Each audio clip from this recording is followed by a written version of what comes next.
राजकीय उत्क्रमित मध्य विद्यालय मनोहर छपरा, पूर्वी सोनदापुर विधि पंचायत, अंचल केसरिया, जिला चंपारण, बिहार के आज प्रांगण में मैं विनोद कुमार पटेल, संस्थागत सचिव सेवा सदन सोनदापुर, केसरिया, चंपारण, बिहार की ओर से अपने जिगर के टुकड़ों, अपने देश के नौनिहालों के बीच संबोधन के लिए उपस्थित हुआ हूँ। इस विद्यालय में हमारे बच्चे बच्चियाँ अध्ययन के लिए, ज्ञान अर्जन के लिए आए हैं। उनको सबसे पहले अपने विद्यालय परिवार की ओर से, अपने संस्था सेवा सदन सोनदापुर की ओर से हार्दिक शुभकामनाएं देते हुए यह संदेश दे रहा हूँ कि विद्यालय भवन तुम्हारे देश का निर्माण, भविष्य का निर्माण स्थल है। देश के भविष्य का निर्माण चौक चौराहों पर नहीं, गांव गलियों में ही नहीं, मंदिरों में नहीं, मस्जिदों में नहीं, गुरुद्वारों में नहीं, गिरजाघरों में नहीं, देश के भविष्य का निर्माण विद्यालयों में होता है। तुम जिस धर्म जाति से ताल्लुकात रखते हो, क्या काम करते हो,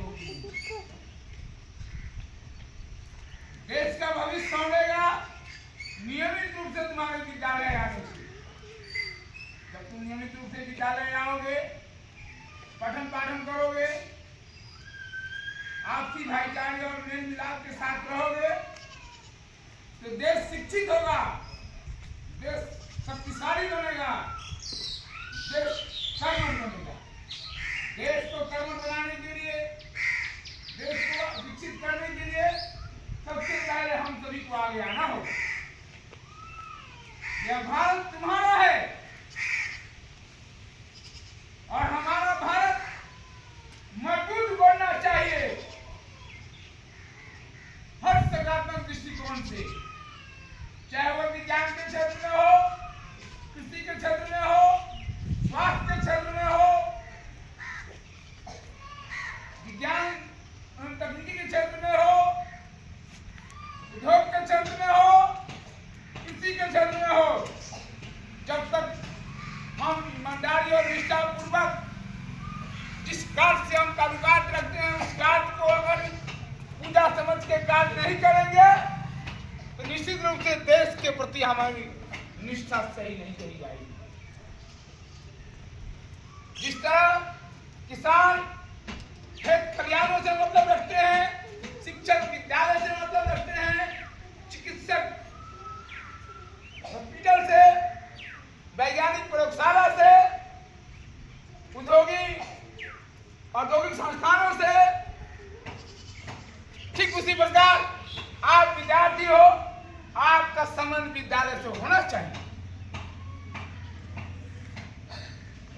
रोज लोग मरते हैं और जन्म लेते हैं, लेकिन मरना और जन्म लेना उसी का सार्थक होता है जो समाज के लिए, संसार के लिए और राष्ट्र के लिए समर्पित होकर के कुछ करता है।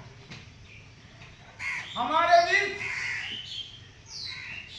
भगत सिंह नहीं है, चंद्रशेखर आजाद नहीं है, सुभाष चंद्र बोस नहीं है, प्रफुल्ल चाकी नहीं है, खुदीराम बोस नहीं है, लेकिन आज उनकी बलिदान हमको याद दिलाता है।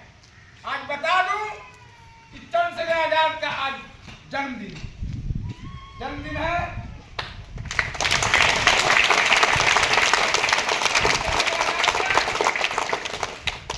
जिसको अंग्रेज ने, लंकी सरकार ने बहुत कोशिश की गोलियों से भूल डालने की, लेकिन उस आदमी ने अपनी मौत खुद अपने मन।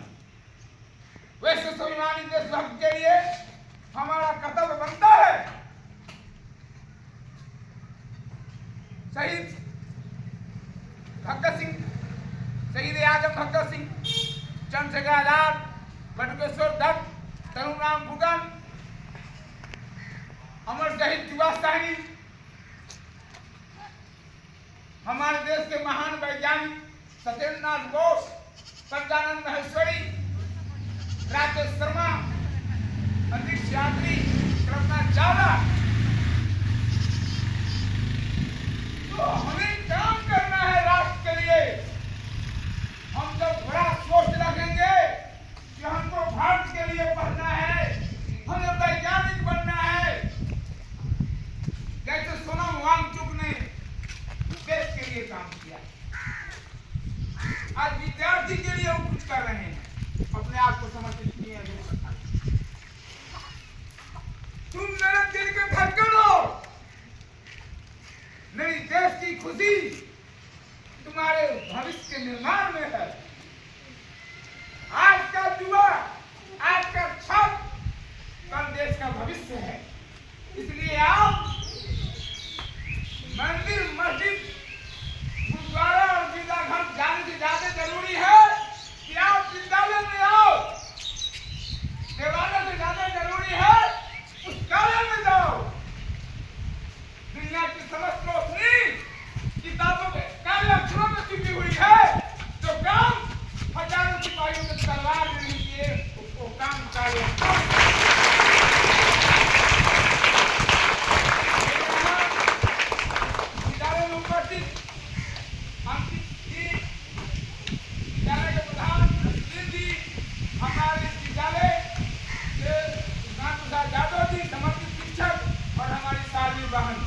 और भी जो हमारे शिक्षक आए हैं, उन सभी को मैं अपने सेवा संबंध एनजीओ परिवार की ओर से हार्दिक शुभकामनाएं देता हूं और उनसे यही आशा रखता हूं कि आप अपने समयनिष्ठ हैं, चरित्रनिष्ठ हैं और कर्तव्यनिष्ठ हैं, तो हमारे बच्चों को भी ऐसा ही बनाइए।